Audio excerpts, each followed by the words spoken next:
Well, Joe. Morning, Joanna. It's early morning in May at Knock Airport. This is an unusual morning in our lives. Isn't it just? We're off on an adventure. I've never quite been on an adventure like this before.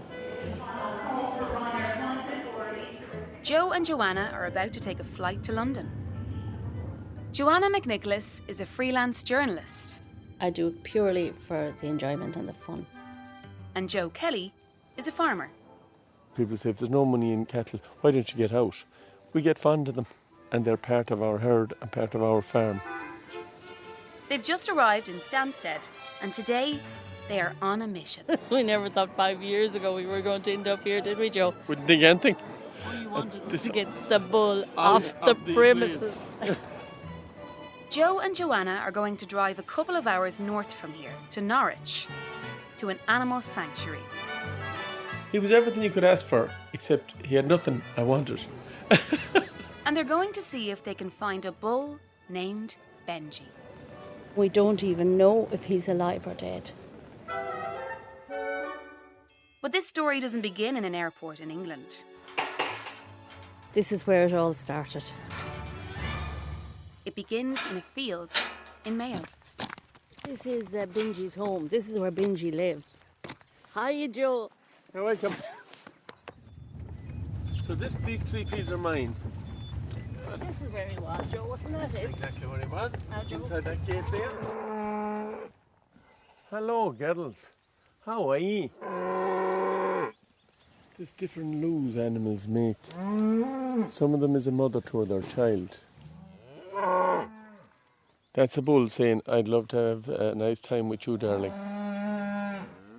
Would it be all right? Look at watch her. He's going to mate her any minute. This is what bulls on farms are supposed to do. That is, according to the laws of the farm. Look at the way she's talking to him. Giving him a little cuddle. Not necessarily the laws of nature. Joe comes from a farming family and has been farming all his life. Now his main business is growing organic vegetables, but he still has a small livestock holding. But 15 cows and 15 calves and the bull. The bull will father around 100 calves on the farm. Joe sells them on every year, so the bull on his farm has a very important job. In the normal run of things, a bull stays on the farm for years. He'd continue to be fertile often until he's maybe 12. 5 years ago, in 2014, Joe needed a new bull, and he went for the best. I bought him off men I knew that bred him himself. The father of this bull was a very, very high quality bull. A purebred, pedigree, top of the range, Charolais bull. The Rolls Royce of bulls. There's a province in France called Charolais. They were actually used for ploughing years ago, so they can hold a lot of muscle. Buying a bull is no small matter. They are not cheap. It is a big investment because he's half the herd. Crucial, vital important in the place for the quality calves they're producing. Joe paid just under €2,000 for his new bull. The bull has one task, so the breeder Joe bought him from did all he could to ensure that Joe would be getting a quality bull. All he can do with the bull before he sells them to me is have his semen count checked. And he did that, and his semen count was very high. And he was a fine animal. Fine animal. Oh, I knew he was the man for the job. What else would I get him for? And so, at the age of 2, this little Charolais bull came to what everybody hoped would be his forever home. At Joe's farm in Kilchymach, County Mayo. And Joe put him to work. I let him with 7. Just 7 cows I knew would be coming on heat shortly.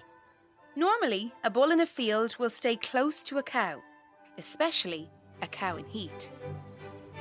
So that when she'd be in season, exactly in season, he'd be the bull that'd be there to serve her. When she'd lie down, he'd lie down beside her. Making friends, kind of. Then I seen a cow coming on heat, but he wasn't near them. But I still didn't think that was that unusual, because often bulls are very discreet. You won't see them serving the cow. That's one of the fields that I saw that he wasn't bulling the cows. I watched him and watched him and watched him. Well, he never went near. In fact, the further away he could be from her, the better it suited him. I said, what the hell is that fella doing? I kept him thinking, maybe he's too young, maybe he's going to get the idea yet, maybe things will come around. But that spring, there were 7 cows here with him. And after he was with them for 3 months, none of them were in calf. But I knew then he hadn't gone near any of them. Girls, we'll see you later. Have a pleasant evening, Litchi. This was around the time that Joe's old friend, Joanna McNicholas, came into the story. Joanna lives in County Mayo and does freelance writing for local newspapers. I'll hear about something that's going on and then think, yeah, that's one for me. Would never be just an ordinary story. And one evening, she stumbled upon a potential story. There was a gathering of old friends and we were chit-chatting about life and what was happening for everybody, and Joe was sitting across from me and seemed to be a bit stressed. She said, how's the farming going? And I said, it's fine. The one thing is I have a bloody bull and he won't work. He won't make the cows pregnant. He was telling us all how his whole farm system had been thrown out of kilter and everything was running several months late, and he'd only just discovered this. It's so hard to get cows back. A cow, when she calves, she'll often be the guts of 3 months before she'll come back on heat. Disaster, like it has a huge impact. It had a huge impact on my herd. I wasn't a happy camper when there was no cow in calf. You see, this bull wasn't just ignoring the ladies. He did have his head turned by one animal in the field. He was explaining how this bull he had was paying more attention to a male and that he wouldn't look at the cows at all. Joanna started dying laughing. What do you mean he won? I said the bull was following a male calf. It wasn't that he couldn't mount. He was mounting the calf. And the two of them would be up and down the field sweating in the middle of the hot day. And I thought, well, he's active anyhow, and he has nature in him. But the Wainland bull calf had been away from him, and he kept following him. The Wainland calf didn't know what was going on. So that's when I realised that there's a big problem here. In fact, he behaved exactly like a cow, actually. He was placid and as kind, and you wouldn't have any fear of him. He was a fine animal, but he had no aggressiveness about him. He was telling us about this bull. I thought, oh, the alarm bells went off. I thought, this is interesting. I'm 25 years buying in bulls, so I'd never seen anything like that before. Farming is a business, and animals who are not paying their way don't get to stay on the farm. There's not a lot of compassion in farming. And here we had a bull that just, from a farming point of view, was useless. So Joe had to buy a second bull, and then he had to dispose of the first bull. I was already contacting the butcher because I didn't want to have him there and him doing nothing. So I needed money to buy a new bull. The butcher said, I'll have a look at him and see is he fit to kill. Meanwhile, Joanna couldn't get this story out of her head. And about 2 days later I phoned him. I said to him, how would you feel if I was to write something about this for the local paper? I started laughing because I thought she was codding. I genuinely didn't see anything to it. She said, no, it might be a nice story. And Joe was very easygoing. He said, that's fine as long as there's no reporters coming onto the farm. The following Sunday I went out to Joe's farm. I met Joe, I interviewed him, and then he took me to the field where the bull was. And there was this lovely pastoral scene with the bull and all these lovely cows. And he was lovely. He was kind of a creamy colour. He had this lovely, fluffy coat, very like a poodle. It was like poodle fur. Of course, there are some people who would say that a bull can't be gay. He wasn't lame. The bull was in the height of his health. He had a very high sperm count. There was nothing wrong with the bull. Then I decided to interview a local vet. And she said, yes, it was quite common. It turns out that scientists have observed homosexual behaviour right across the animal kingdom, from penguins and swans to sheep and beetles. Oh, there's plenty of gay bulls. But again, most farmers wouldn't even think about it was the bull. It's just he's not serving the cows. The cows aren't pregnant. Get rid of him, get a new bull. And they do that usually. They wouldn't wait as long as I waited. They'd do that within a month. They'd be straight on to the guy that sold them the bull and they'd say, come on, give me a new bull. This bull's not working. And if somebody was selling bulls and sold a gay bull, he wouldn't want it known, just in case that was in any way would negatively impact on the price of his animals going forward. Not that it would. It's not a disease that spreads, apparently. I wouldn't have let the bull go if he wasn't gay. There's no reason. Why would I let the bull go? I wanted the bull badly. Joe Kelly keeps referring to the bull because, of course, at this point, the bull didn't have a name. I wouldn't normally put names on 17 or 18 cows. But when Joanna McNicholas sent the Connacht Telegraph her story of the doomed gay bull, a journalist there, Tom Shield, decided the poor little creature needed a name. I thought about it for a while and I said it was a famous TV character in the Reardons in the 60s and 70s. Benji! Yes, ma'am. What are you mucking yourself up for? Benji starts with B and Bull starts with B, so I put the two together and it became Benji the Bull. That's how it started. Connacht Telegraph, Tuesday, November 4th. Benji is openly gay. A bull purchased by an East Mayo farmer is eventually heading for the slaughterhouse because of its sexual preferences. The non-performing Charolais has outed itself in recent months. And with that little article in a provincial newspaper, the story took off. The next day I seen 4 or 5 mish calls from Joanna and I said, what is wrong with her? I said, it has to be something urgent. And I remember ringing you back and you said, there was a bit of interest in the story. I know it was. It was Ian Wilson had phoned from Dublin. Ian Wilson is the former producer of RTE's farming programme, Countrywide. We asked Joanne, can we talk to the farmer? And she said, no, he does not want to get involved. He wanted to be totally anonymous about this. I said, if you had left my phone number out of here, I'll go mad. I didn't want attention around anything. And all I did was get rid of the bull and get on with my life. And I had to respect that, and that was fine. But of course, we had no idea how big this story was going to get. He was interested in the females. In fact, he paid no attention whatsoever to the females. Okay, so he was trying to bull the bull rather than bull the cow. Yes. And needless to say, the place lit up about it. It got traction with a non-farming audience immediately. Not just a non-farming audience, but soon a non-Irish audience too. Because just down the corridor from the farming programme in the RTE Radio Centre, Graham Norton was doing his show for BBC Radio.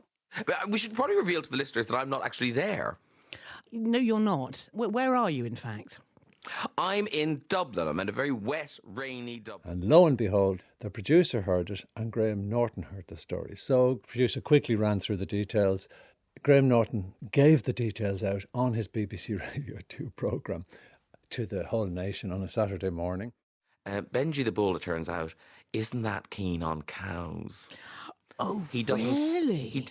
He's a bit light in his hooves, and he doesn't go that way, Sally. So is this like front page news in Ireland? Is this the big story? It is essentially, yeah. Is it? I think it's really? Breaking news. Right. It's funny that this doesn't happen more often.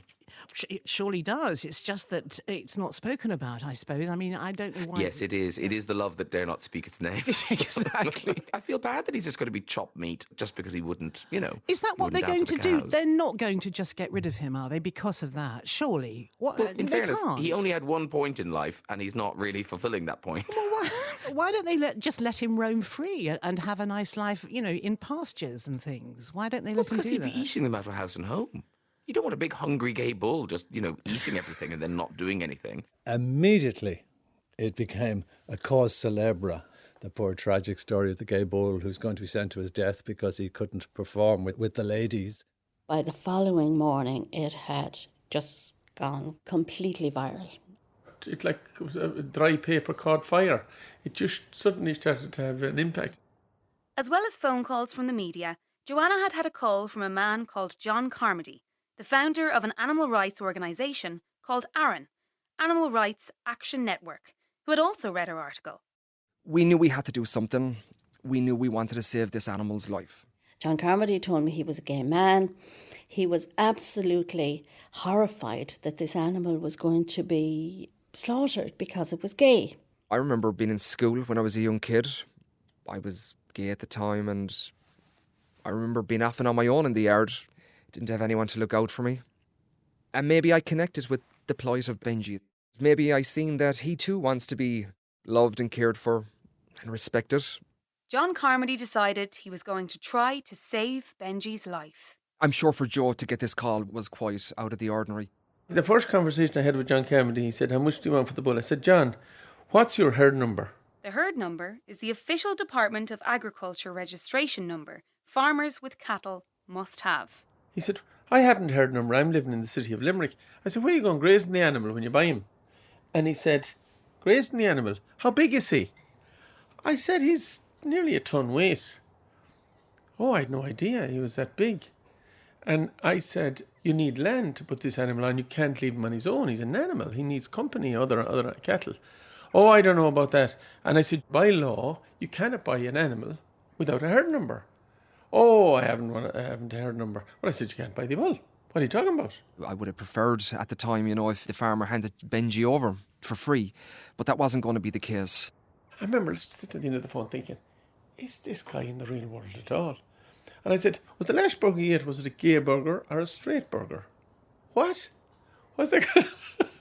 I said, "For goodness sake," I said, "most animals are killed before we know their sexual orientation." Well, that's where the unfairness is. If just because he's gay, so he's going to be shot. I could see his argument. He had an argument, but he deemed that he was entitled to a full life. As a gay bull, why should he be abused more than a heterosexual bull? I was steadfast in making sure that we get Benji. For myself, I was going straight for it. If I had my way at the time, I would have stuffed Benji into the back of my small little banger of a car and drove him to the nearest field. I said, "I'm not waiting too long, John. I'm long enough fed up looking at this bull and he's doing nothing for me. And I need to replace him and I need to get some money to do so." And he said, "I'll buy the bull." I said, "You won't buy the bull because you have nowhere to put him. You haven't either a herd number. Forget about it." I said, "It's not going to happen." He hadn't thought it through. John Carmody, the animal rights activist, may have not thought it through, but he was convincing enough for Joe Kelly to postpone Benji's visit to the butcher. And he said, "Well, I'd see what I can do. I have other ideas and plans." I said, "You better put them in place. Don't let the bull die. Don't let the butcher near the bull." That was his big concern.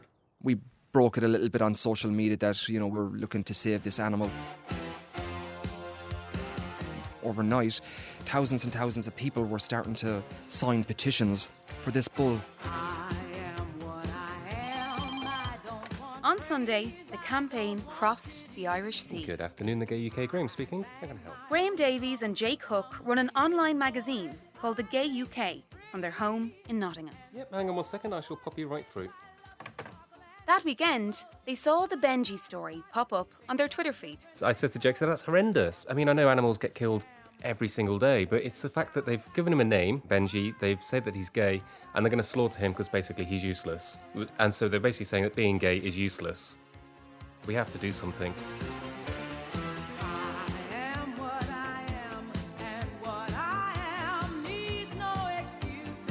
Graham and Jake got in touch with John Carmody, the animal rights activist from Limerick, and together they hatched a plan to buy Benji's ticket to freedom.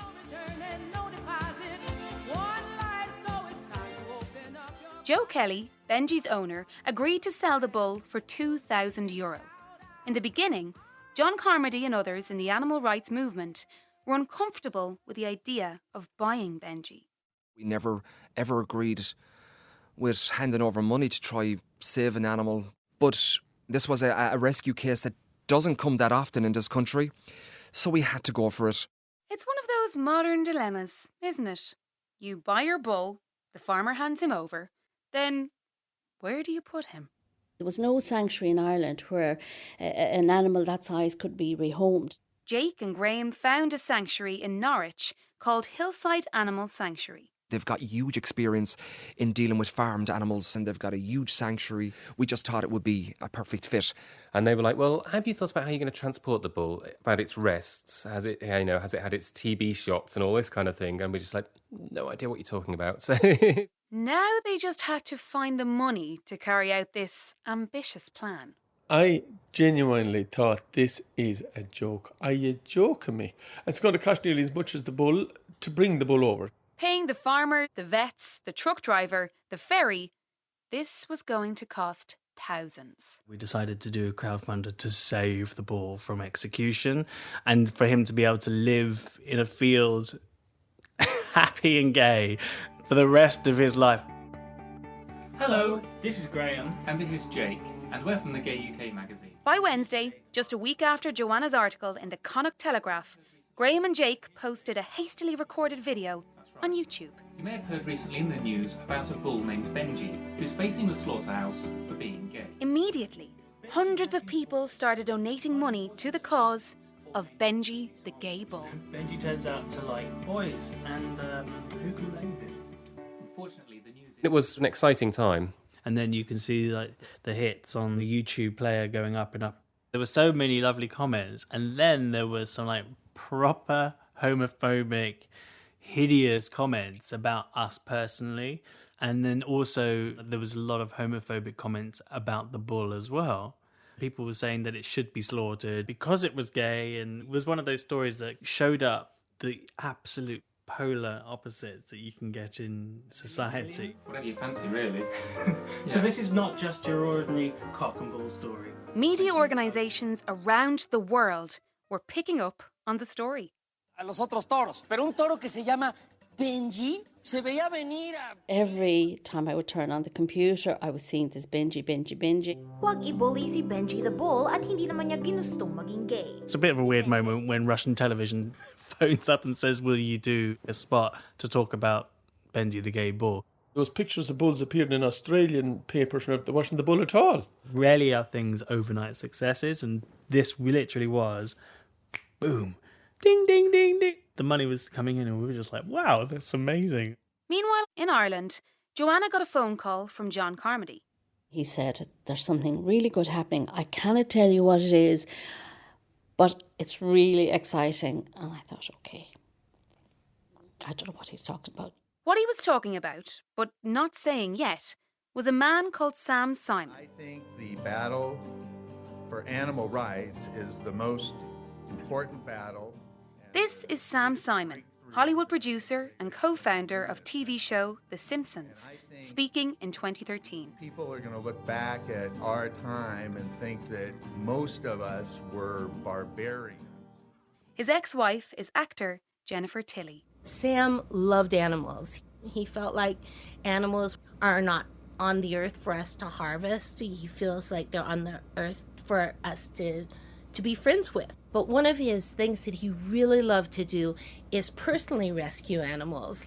Like he rescued some bears, he rescued some baboons, he rescued an elephant. Sam was diagnosed with terminal cancer in 2012. And when they told him he had 3 to 6 months to live, he decided he wanted to devote the rest of his life to saving as many animals as he could. Sam Simon was very involved with one of the biggest animal rights organisations in the world, PETA. They would come to him with stories of animals who needed to be rescued.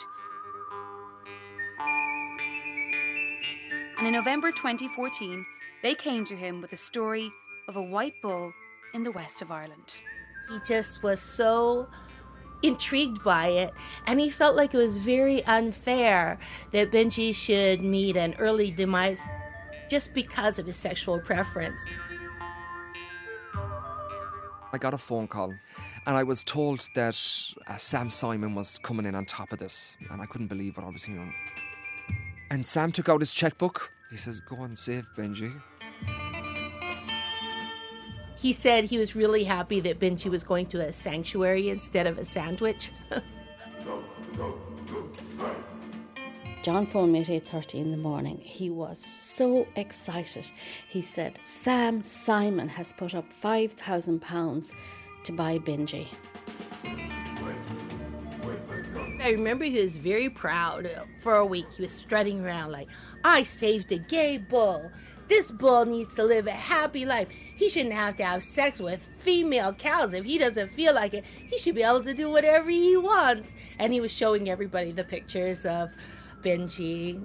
It's like, what do you think is the problem with this bull? And people would say, oh, I don't know, it looks like a very strong, powerful bull. And he would say, he's gay. He's a gay bull.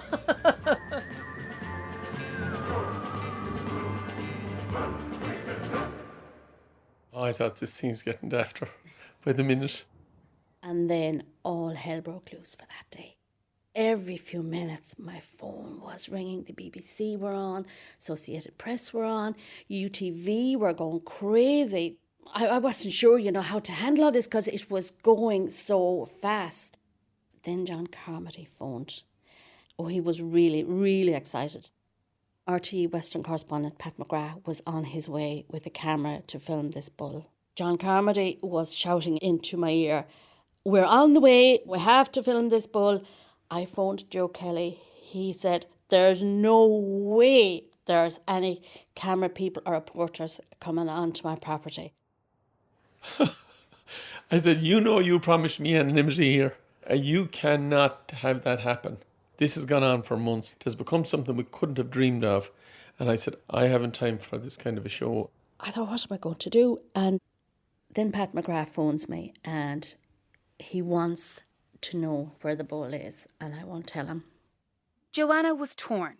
She didn't want to antagonise her friend, Joe the farmer, but she did want to help out a fellow journalist from RTE.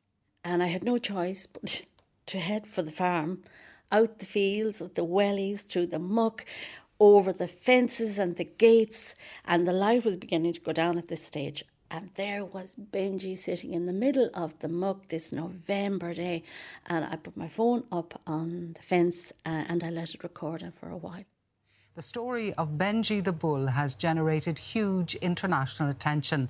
Today it emerged that philanthropist and co-creator of The Simpsons, Sam Simon, had donated... And that night on the 9 o'clock news, there was Eileen Dawn reading the news, and there's my dreadful footage in the background. Benji's current owner wishes to remain anonymous, and so the exact whereabouts of the bull in County Mayo remain a mystery this evening. Pat McGrath, RTE News, South County Mayo.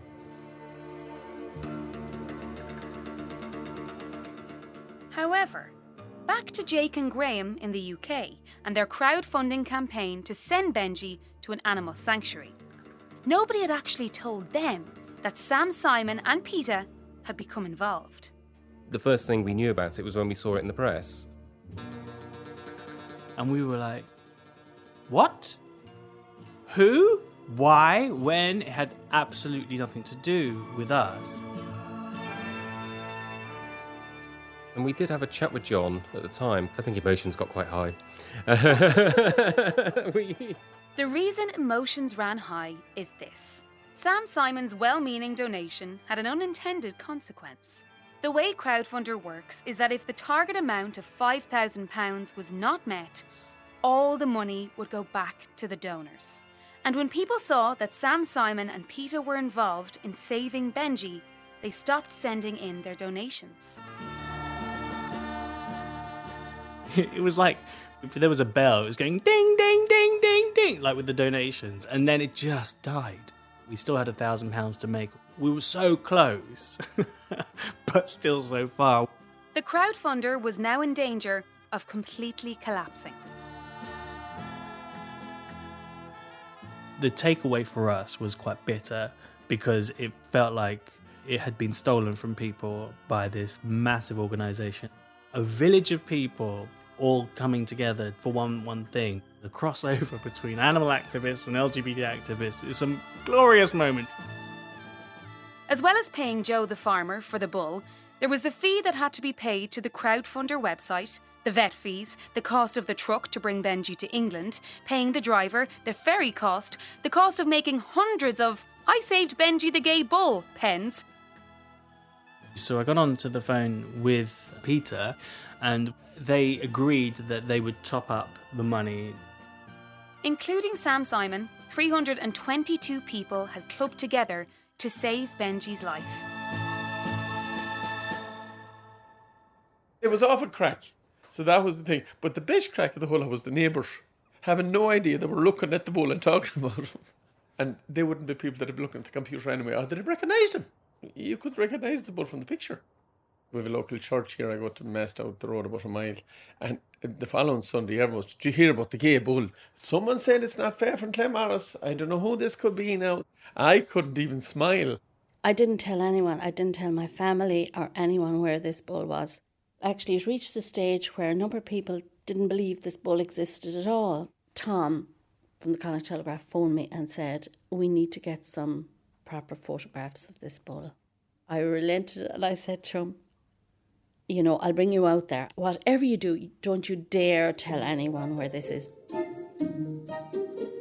Local photographer Alison Laredo was brought in and she took her own precautions. We went off in the little car and we didn't know where we were going. We were told that we couldn't reveal this location to anybody ever, and it was really, really serious. So I had a bandana in my bag, which I tied around my head so I couldn't see. If I didn't know, then I couldn't tell anybody. If somebody had asked me, I really wouldn't have known where it was. It had become a circus, really, but thankfully not in my yard. That was the bit that was unbelievable, how it didn't break. Joanna was completely trustworthy. She never slipped an inch. Then it was all systems go. Benji was being prepared for his departure from Ireland. My worry at the time was the logistics of trying to get Benji from Ireland over to the UK. How do we do this now? I had no experience in doing any of this. That went on for about 6 weeks. I was nearly cracked up. I wish I'd never heard of that bull in my life, because he was there still in the November life. The date for Benji's departure was set for Saturday, 13th of December, 2014. Then he had to be brought to a yard. There was only 2 yards in the county that you could export cattle from. The press were waiting. It was just freezing. It was like about -5 or -6. Then Joe arrived with the bull, and this was the first time that Joe had been seen and the bull had actually been seen. It was a big day for Benji, but also a big day for John Carmody, the gay man from Limerick who's also an animal rights activist. As I was driving up to County Mayo, I was getting nervous. I don't know if it was nervousness or it was excitement, but I wanted to meet Benji. I remember on the day parking up my car and Joanna coming over to meet me. In some ways it was surreal. And I said, please, can I meet Benji? And I could hear some rattling in the truck that Benji was in. And Joe pulled down the door to the truck, and there Benji was. No more the wiser as to the big fuss that was being made about his plight. It was exciting. I just wanted to rub him, his little head. The bull was very excited because all of a sudden here he was with all these people in this place. He was out of his own comfort zone. There were cameras flashing. I remember presenting the one-way ticket at the time to Benji, who was now an international celebrity, and just feeling immensely proud that we'd done it. A sense of relief that he's safe now. 2 inspectors from the Department of Agriculture had to oversee Benji's departure and export. It took them an hour to do all the paperwork, more. There's sheets and sheets of paper about how to export animals. We had to have an exact track of where the bull was going through, which towns he was going through, in Ireland and in England, what time the boat would dock the other side. Hillside Sanctuary sent over a special lorry to do the huge trip from Mayo to Rosslare and across England to Norwich. Dennis, the guy that came in, he said, this bloody never did a bloody run like this. He says, last thing I bloody need is drawing gay bull up across country and pink ribbons hanging off back. Oh, the bloody hell am I going to get work back home and I go back? I said, you'll be famous forever, Dennis. But he did not want to be under the camera's eye either. As Benji was being driven away, myself and Joanna, we gave a farewell to this animal who I knew would be okay. And then everybody was waiting with bated breath to see his arrival in the UK. And sure enough, on the Sunday night, the BBC had covered it. Handsome boy. He seems quite calm. I think he looks quite settled considering how far he's travelled. Probably happy to see some of his own kind. They had footage of him nose to nose with this little male animal called Alex. They were calling it his first kiss. Hillside sent us a photograph of Benji in his new home. He looked like a happy bull. I've never seen... I don't know. When Hillside Animal Sanctuary posted that Benji the Bull had arrived, their post received almost 6,000 likes. Wendy Lamb. Cracking looking boy. 965 shares. Marianne Cash. I love his curly coat. He looks like a huge sheep. And 458 comments. Wendy Robson. Enjoy your life, Benji. 5 years on, and very little has been heard about Benji the Bull. There were rumours of castration, rumours of bisexuality, but no confirmation of whether or not he is still with us. I have emailed him on a number of occasions. I emailed him on the 12th of February 2015, which was his birthday, but I didn't get any response. It would be nice to know how he is, how he's doing. Hope he's still in the sanctuary. I really had a fondness for him because he was lovely. He was such a beautiful animal. I'd love to see where he is, just know how he's doing, because you get to know animals around the place for a while, especially a bull. And so it is that 5 years later, Joanna and Joe find themselves driving around the Norwich countryside. We're peeping through the hedges here along the boundary of the hillside sanctuary. It's just a horse we spotted. We thought it might have been a bull. There it is. Drive in there and have a look around. And arriving, unannounced, at the Hillside Animal Sanctuary. We're going to have to go and do a little bit of plough mossing now. We'll take them up by the horns anyway. We'll see what happens. Metaphorically. Absolutely metaphor, of course, Joanne. Good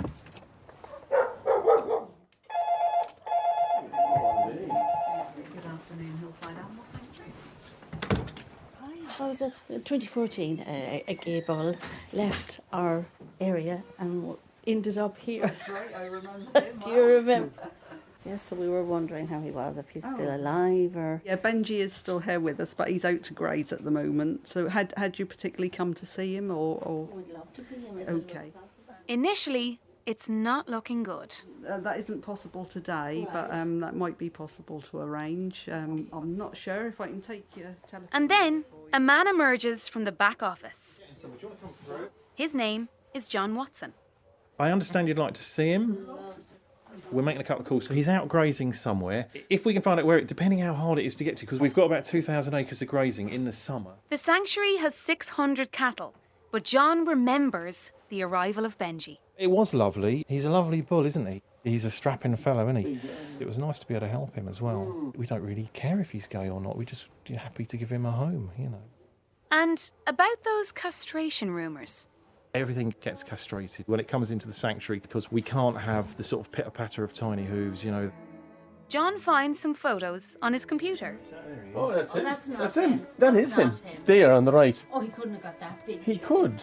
There's only one way to find out. This is the road you're going to come in. Past the pub, it'll be on your left. Keep going down that road, and that is the entrance to the marshes. So it goes...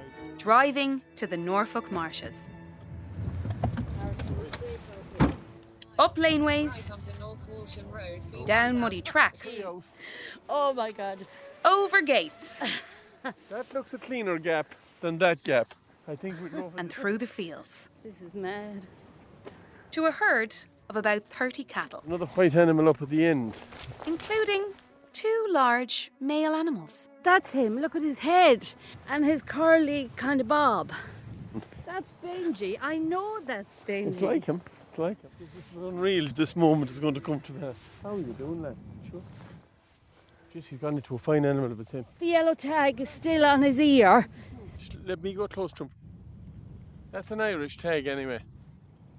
232. There's the number of the bull. The very bull. That is definitely Benji, because that's the Irish tag number. He has got so big. And even without that, the shape of him has never changed. He's just gotten bigger. He's probably a quarter of a ton heavier. Oh, he's grown out of his curls, which is a bit sad. But it happens to some lads, you know. They grow out of their curls. Look at the size of his feet. They are huge.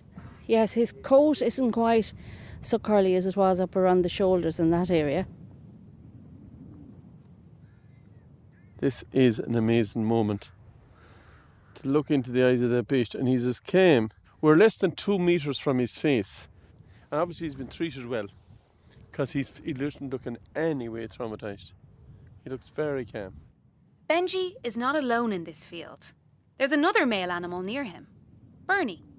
Bernie is a red bull. He wouldn't be quite as big as Benji. Bernie was also saved from the slaughterhouse after his owner found out he was sterile.